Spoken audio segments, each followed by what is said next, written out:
futures, there are so many diversities are there. If we see in northeastern states, we can see another kind of diversity. If we see in the South India, North India, we can see another kind of diversity. Based on the diversity and lifestyle of the people, the intellectual property is varies.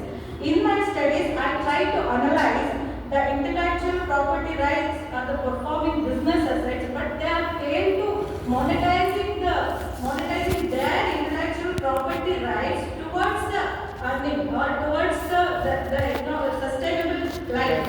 So this is my analysis in this my paper, sir.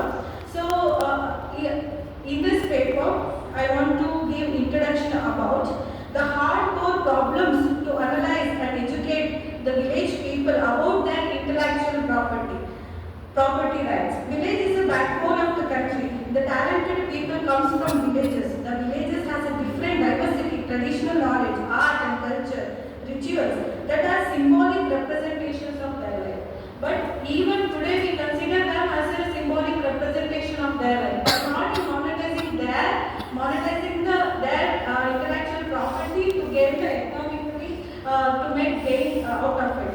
So in my introduction part, I explained about the historical background about IPR, how the IPR came into picture from after Second World War and then after independence, and then how emerged with a lot of good emerging principles. In which I tried to analyze some of treaties here, international conventions. First one will come Hague Agreement and Patent Cooperation Treaty, Patent Law Treaty, and International Convention for the Protection of New Varieties of Plants and Trademark Treaties, and Singapore Law Treaty, and Madrid Protocol and Trades and Berlin Convention. This all we know about it. But here, in my research paper, I adopted the research methodology is qualitative research analysis, in which I collected data based on the non-probability sampling. So, objective of the study is we know that to protect the rights of village people based on the product and its inventions, inventors, research, sponsors and the public, and to analyze the awareness about intellectual property rights in rural villages. Its main objective of the study is to analyze whether the people are having the knowledge about intellectual property rights. If we ask any one person in village, they cannot answer what is intellectual property. They know the property rights. Ask the Hakikudu, they know. They don't know about their Bautika rights. So this is what I learned about it. In my literature review, I want to explain that literature review. I studied intellectual property rights by V.K. Ahuja, author, and intellectual property rights direct, and web resources like Wikipedia and UNO and WIPO websites and WTO websites, and come to a data analysis part and how the data collection I did. In this research paper, I adopted a sampling method used for data collection by non-probability sampling techniques. I collected the data by using the questionnaire method. I selected a rural village called Chamlapura in Middle Cross. I given some questionnaires to some families and I distributed to selected farmers.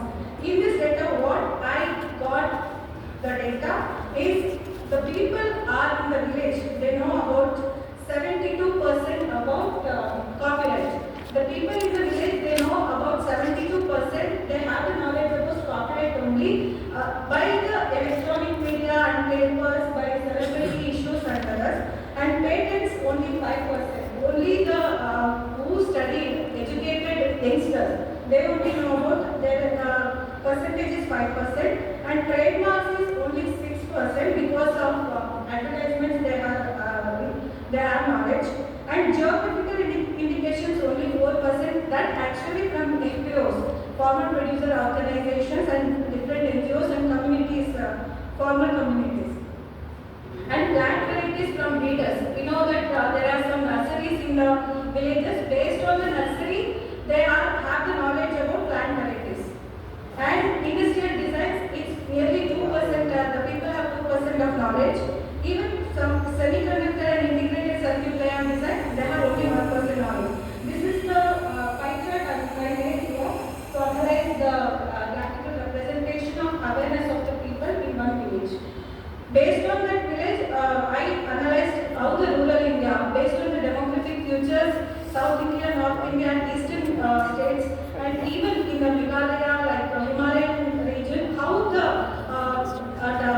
intellectual property varies and diversified nature.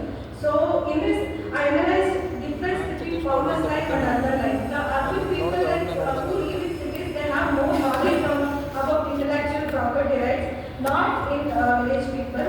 And some people, some initiative by the government to make intellectual property rights to in rural level. There are basically first program is awareness in India about GI, geographical indications by the production FPOs. Another program is one district, one product scheme. Under this, the people are got to know about GI, geographical indications.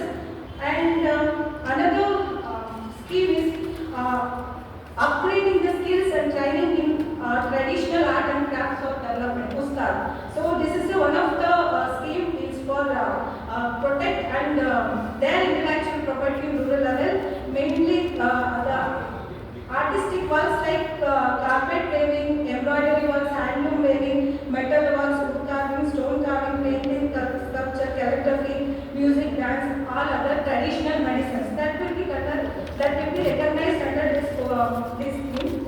And another is the MSME to encourage the youngsters in startup. So here the MSME has established the intellectual property facilitation centers.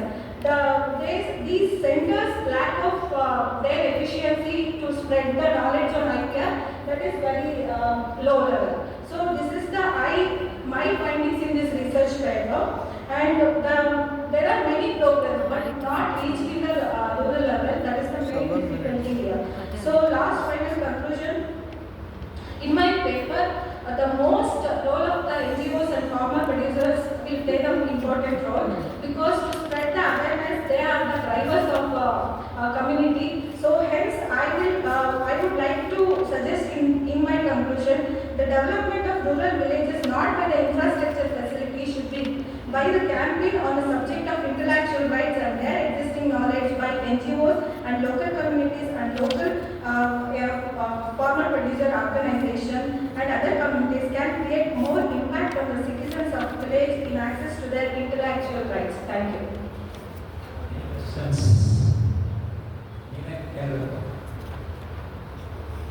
See, sometimes you have to ask a larger question, but a detailed answer required.